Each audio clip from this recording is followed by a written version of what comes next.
मुंबईसारखंच वातावरण आपल्याला पुण्यामध्ये सुद्धा पाहायला मिळतंय। पुण्यामध्ये दगडूशेठ बाप्पासह सार्वजनिक मंडळाच्या गणपतींचं आज विसर्जन होणार आहे। दगडूशेठ गणपती मंडळाकडून विसर्जन मिरवणुकीची तयारी पूर्ण झाली आहे। खास रथ सुद्धा यासाठी सज्ज आहे।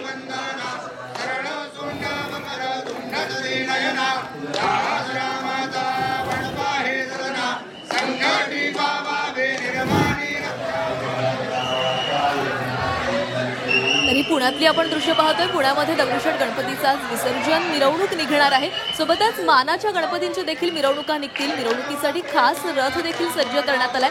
दरवर्षीच अशा प्रकारे वेगवेगळे रथ तयार केले जातात आणि या मिरवणुकीमध्ये हजारोंच्या संख्येने पुणेकर सहभागी होत असतात। मुंबई ठाण्यासह पुण्यामध्ये देखील या विसर्जन मिरवणुकीचा उत्साह पाहायला मिळतोय। पुणे ही सांस्कृतिक नगरी आहे आणि या सांस्कृतिक नगरीमध्ये मानाचे 5 गणपती आहेत आणि त्याचबरोबर दगडूशेठ गणपती आहे।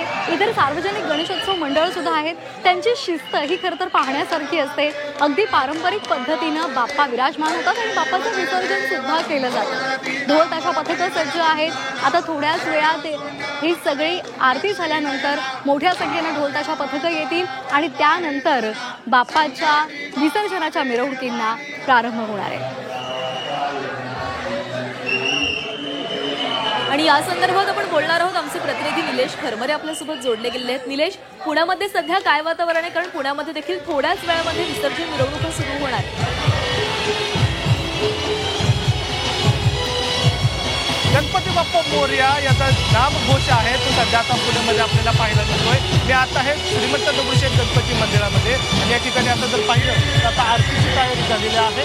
काही मिनिटातच या ठिकाणी राज्याचे उपमुख्यमंत्री अजित पवार सुद्धा या ठिकाणी दाखल होतील। मात्र पुण्याची जी वैभवशाली जी विसर्जन मिरवणूक जी आहे ती साधारण आज आहे ती 9:30 वाजता सुरू होईल। बेलबाग चौकामध्ये ह्या पारंपरिक ढोल तासाच्या पथकामध्ये ही मिरवणूक सुरू होत असते आणि हीच खरी पुण्याची परंपरा आहे आणि ओळख आहे। खरं तर यंदा काहीसा वाद झाला होता, मात्र तो वाद मिटला आणि मानाचे जे 5ही गणपती जे आहेत ते साधारण 9 वाजता या मार्गाने मार्गस्थ होतील आणि 10 दिवस विराजमान झालेला आज लाडका गणपती बाप्पा आहे त्याला आज निरोप दिला जाते। मात्र या ठिकाणी जर आपण बघितलं तर पुण्यामध्ये संपूर्ण तयारी जी आहे ती विसर्जनाची झालेली आहे।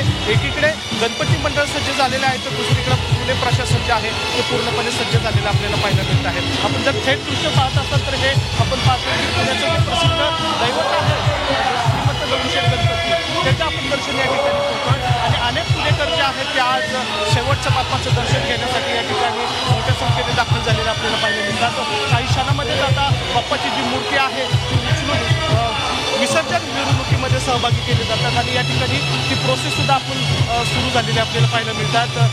पुण्याचे जे आमदार आहेत हेमंत रासने यांच्या हस्ते या ठिकाणी आरती झालेली आहे आणि आता काही क्षणातच पुण्याचा जो प्रसिद्ध गणपती बाप्पा जो आहे जो श्रीमंत दगडूशेठ बाप्पा त्याची मूर्ती जी आहे ती आता या ठिकाणी उचलली जाईल आणि विसर्जन मिरवणुकीमध्ये आपण थेट पाहतोय की एका अर्थाने आता सुरुवात झालेली आहे। श्रीमंत बाप्पा जो आहे दगडूशेठ त्याची मूर्ती जी आहे ती या ठिकाणी आता उचलली जाईल आणि जो आकर्षित रथ या ठिकाणी बनवलेला आहे त्या रथामध्ये ती जी मूर्ती आहे ती विराजमान होईल।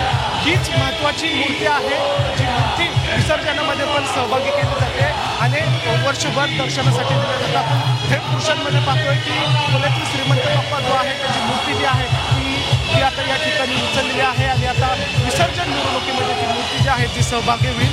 खरं तर हा क्षण पाहण्यासाठी अनेक पुणेकर जे आहेत त्या आतुरतेने या ठिकाणी दाखल होत असतात आणि साधारण श्रीमंत दगडूशेठ गणपती मंडळ जे आहे ते आज 4 वाजता मिरवणुकीमध्ये सहभागी होईल आणि मानाचे जे 5ही गणपती जे आहेत ते 9:30च्या सुमारास या ठिकाणी मिरवणुकीमध्ये सहभागी होईल। बेलबाग चौकामध्ये या मिरवणुकीची सुरुवात होती। त्याच्या आधी मंडईमध्ये लोकमान्य टिळकांच्या पुतळ्याला हार घालून पुण्यातील मानाच्या गणपतीची मिरवणूक जी आहे ती सुरुवात होत असते आणि त्या मिरवणुकीला अनेक मान्यवर या ठिकाणी येत असतात आणि आपण पुन्हा एकदा मी दाखवतो की दृश्यांमध्ये की श्रीमंत दगडूशेठ गणपतीची जी मूर्ती आहे ती आता या ठिकाणी सभामंडपातून उचललेली आहे आणि आता विसर्जन मिरवणुकीच्या दिशेने वाटचाल करताना आपल्याला पाहायला मिळणार आहे। हेच दृश्य पाहण्यासाठी अनेक भाविक जे आहेत ते महाराष्ट्राच्या कानाकोपऱ्यातून येत असतात आणि या ठिकाणी आपण पाहतोय श्रीमंत दगडूशेठ गणपतीची मूर्ती आहे ती आता उचलली जाते। स्वतः खरं तर पुणेकरांचं हे वैशिष्ट्य म्हणता येईल की हेच वैशिष्ट्य परंपरा आहे। तर आपण पुण्यामधली आणि मुंबईमधली ही दृश्य पाहिलेली आहेत. दोन्ही ठिकाणी आपल्याला एकच दृश्य दिसतंय, ते म्हणजे आपल्या लाडक्या बाप्पाला आज निरोप देण्याचा खरं तर दिवस आहे आणि यासाठी मोठ्या संख्येनं गणेश भक्त रस्त्यावर आलेले आहेत. आपल्या बाप्पाचं दर्शन व्हावं, त्याचं सुंदर साजेरं रूप हे डोळ्यामध्ये आपल्याला साठवता यावं आणि वर्षभर त्याच्याकडून जी ऊर्जा मिळते, सकारात्मक ऊर्जा मिळते, ती आपल्या डोळ्यामध्ये आपल्याला, हृदयामध्ये आपल्याला साठवून ठेवता यावी, यासाठी प्रत्येक गणेश भक्तांची लगबग आपल्याला पाहायला मिळते. सुंदर असं हे दृश्य आहे. मोठ्या संख्येनं आपल्याला भाविक दिसत आहेत. काल खरं तर शेवटचा दिवस होता आणि त्यामुळे अनेक गणेश भक्त सार्वजनिक मंडळांना भेटी देत होते, रात्रभर रांगेमध्ये उभे होते आणि त्यांनी बाप्पांचं दर्शन घेतलेलं आहे.